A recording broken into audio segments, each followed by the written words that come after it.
So I've got a little bit of tradition.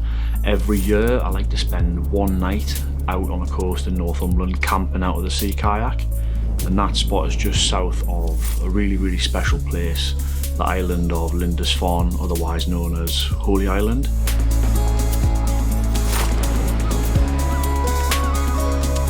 A rare opportunity presented itself. Everything seemed to align. I had a couple of days off work, a bit of free time on my hands, the weather was really settled, and to add to that, a good friend of mine, Crazy Chris, was also available and off work, which was a real rarity. So we decided to pack the boats up and do this little trip. Just a quick overnighter, pretty much on our doorstep really, but in a really special location. We paddled out of Spittal, which is in Berwick-upon-Tweed, pretty much just on the Scottish border. There are some pretty significant tidal challenges on this one. The island of Lindisfarne is a tidal island, so you have to get to the causeway, the crossing, pretty much at high water for there to be enough water under the boat to be able to paddle down the causeway itself. On this day, high tide was about 5:20. So we had, quite an easy day getting ready. We didn't get on the water until about 2:30, and that gave us plenty of time with a lot of leeway to paddle down past Goswick Sands, which is a beautiful stretch of coastline, just lovely golden sands, really nice, and the sun was shining. We did it in a pretty good time actually. We had the tide behind us pushing us along, but we were paddling into a light wind, probably force 2, sometimes gusting force 3. But not too bad. It didn't take us long at all really. We got to the causeway about an hour before high tide, so we were dubious as to whether there would be enough water for us to actually paddle through, but we didn't fancy hanging around for an hour, so we just chanced it anyway, and luckily there was just enough for us to get through. Finding the actual channel to get through for the causeway can prove a little bit difficult. One of the local guidebooks offers a pretty good solution to this, but you have to have pretty good eyesight for it to work, and that is to line up your boat with the refuge hut on the causeway directly south of you, and to have the buildings, there's a couple of homesteads on just behind Goswick Sands, and they should be directly east of you. If you can line those things up, then you should be pretty much good to go for hitting the channel, which is quite narrow. Right, let's go for it, we'll just do it. If we get beach, we get beach.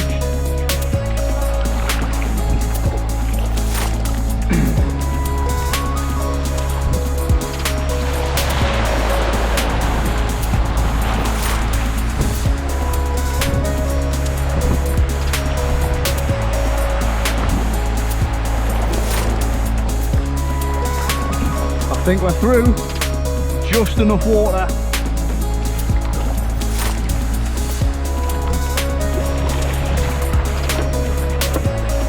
That was quite nice, that little bit of 30cm surf.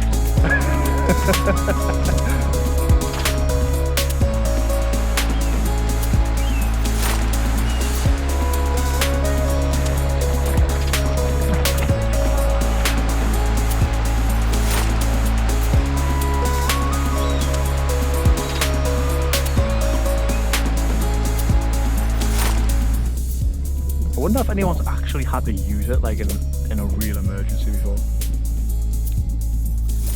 Like they've mistimed their walk severely and had to sit it out up there for a few hours.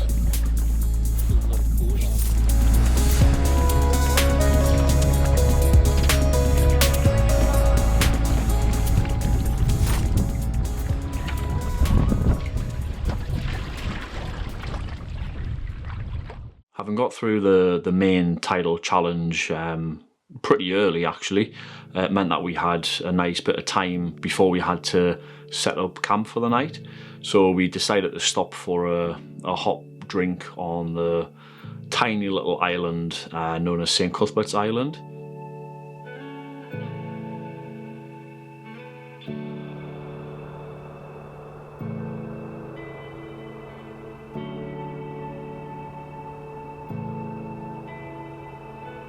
St Cuthbert was a 7th century monk that lived at the priory on Lindisfarne.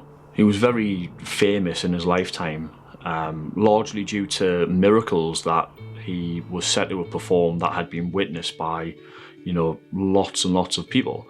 This included putting out a fire on a burning house through just praying, no water used at all.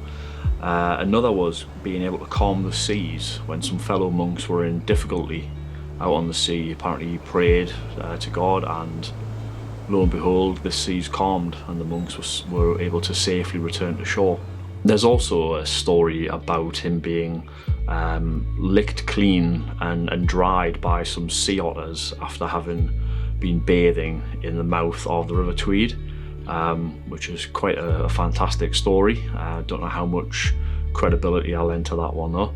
St Cuthbert's Island was a place that St Cuthbert was said to have used as an early hermitage site.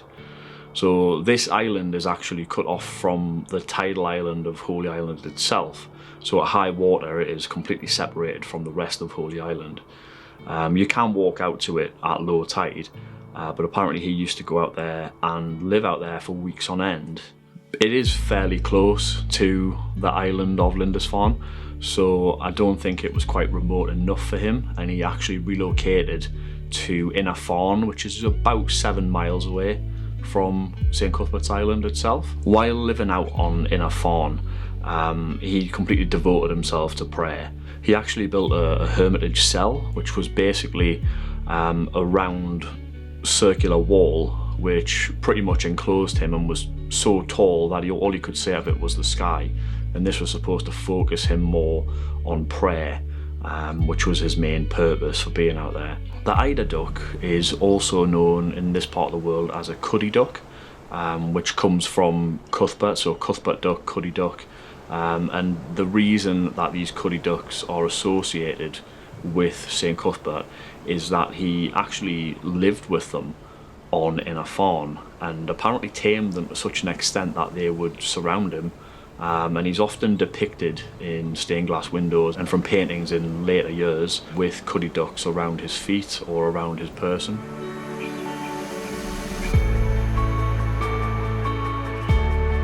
Lindisfarne is a really amazing place. It's absolutely steeped in history, and it is just a really sort of magical place. I am by no means a religious person, but you can't deny that the place, it just has something about it, and I don't know what that is, whether it be, people put it down to energies, powers, religion, its historical significance, whatever it may be, but there is just a peace and tranquility about the place that is pretty special.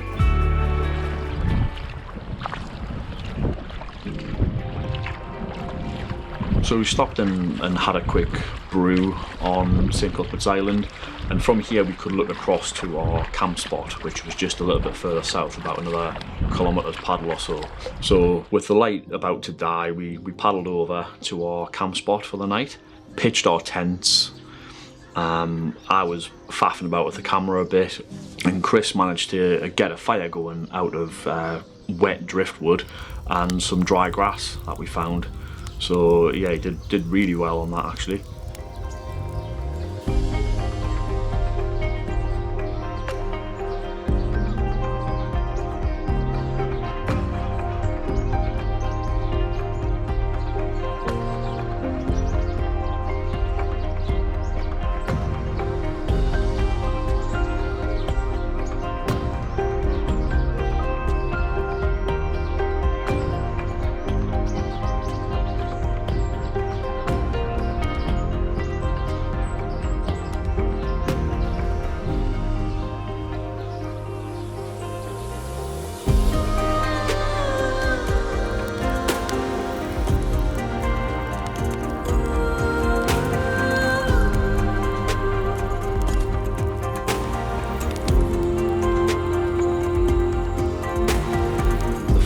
Did well, lasting way into the night, still smouldering in the morning when we woke up actually, but it was great just sat there because the temperature did really drop quite significantly, Although it had been a lovely day, as soon as that sun went down, the temperature really did plummet. So it was great to have the fire there for that extra bit of warmth, and we just sat there gazing up at the stars. It was quite a clear night above us, and we saw a couple of shooting stars, which was always nice. The high tide mark was not far away from where our tents were. And although I had checked the height and I knew that the following tide the next morning was going to be about 20 centimetres lower, I still had to unzip the door of my tent so that I could see out when I woke up at 4 in the morning, and it sounded like the waves were lapping up against the entrance to my tent. They actually weren't, they were quite far away. I set an alarm to catch the sunrise at about 5:30 in the morning. I was greeted to just a fantastic view of Holy Island with Lindisfarne Castle in front of me. The sky was just a lovely golden hue, and there were a couple of seals hauled out just, about 30 metres away from our tents.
Chris and I had made a little bit of a deal.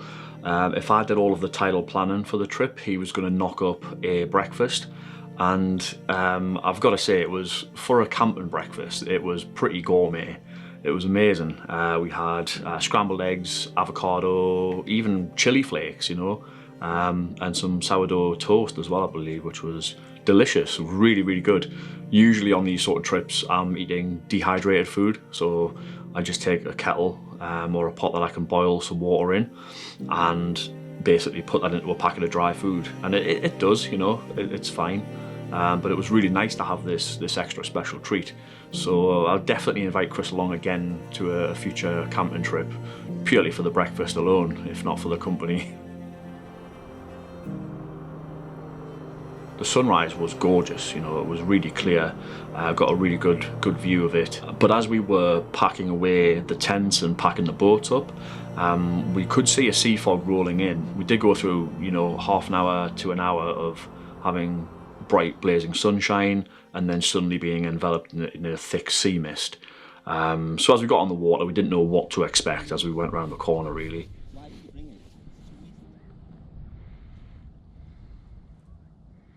The timing of the tide and the weather conditions that we had were actually perfect for this paddle back.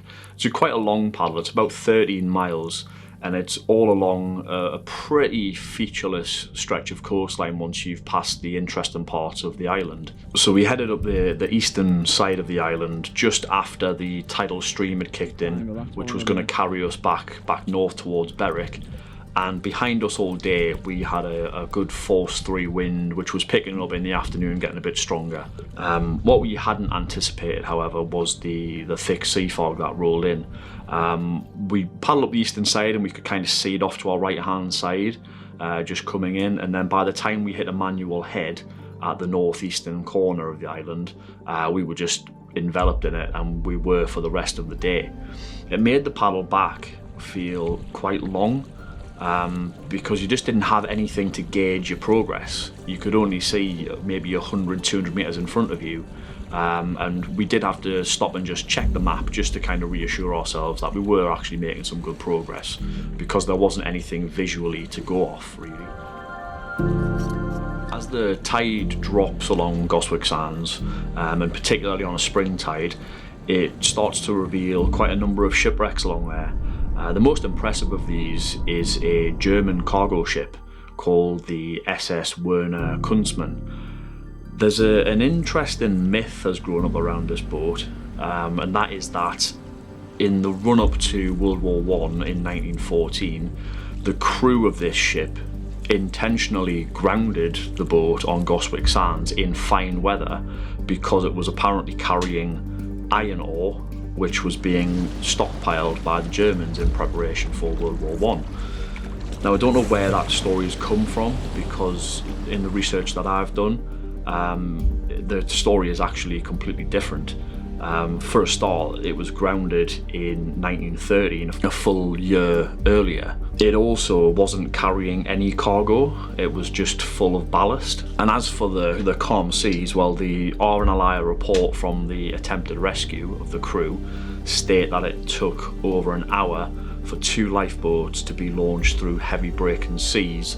And these seas were so heavy that the lifeboats actually withdrew without rescuing anybody, because it was deemed to be too dangerous to be alongside the boat in such heavy breaking seas. All 17 crew members eventually disembarked once the weather had settled down a bit. The wreck has now broken into 2, and it lies completely submerged at high tide, but like I said, on a big spring tide, it is revealed in full pretty much at low water.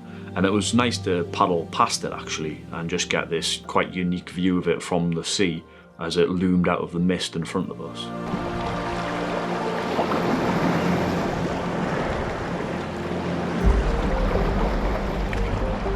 This was a really nice little trip. Just the one night, you know, just a nice push of the reset button. Great to spend some time with Chris. Good to be on the water with somebody else, and good to put some miles back in our arms as well, because it has been a while. I don't think Chris has been on the water since last summer, so he did really well actually to paddle 2 days, covering about 24 miles over the 2 days, so it was pretty good. And the location is just amazing. It's just such a special place, you know, Lindisfarne. I'll never get tired of the place, and it's completely different. The sea kayak opens it up. It allows you to be places and to land on, you know, uninhabited islands at times when nobody else can access them. And there's just a different sense about the place when you visit it by sea rather than driving across the causeway.